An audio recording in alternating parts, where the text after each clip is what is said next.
In this video, we will discuss the tenant default screen found in the Corporate Control Center under Site Setup. We'll click on the Site Setup button and then Tenant Defaults. Click on your specific site and think about what piece of information would be required on a move-in.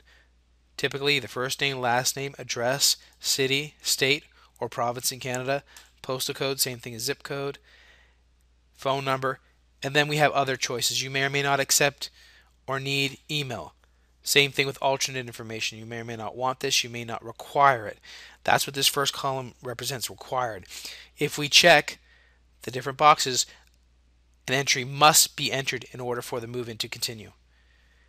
In the boxes, regardless of whether or not there's a check under required, if you put in a value, that will be the default, but you could change it. For example, this would be blank when we first come into this tenant screen. If I put NC for North Carolina, if I'm in North Carolina, if that's where the majority of my customers come from, then put that in there.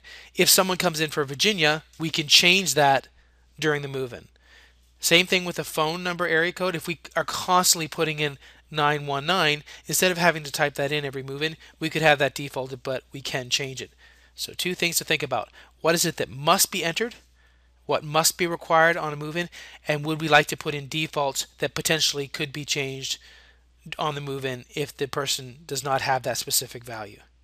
There's also a work tab that you can put in, again, required or default values. Click OK to save the changes.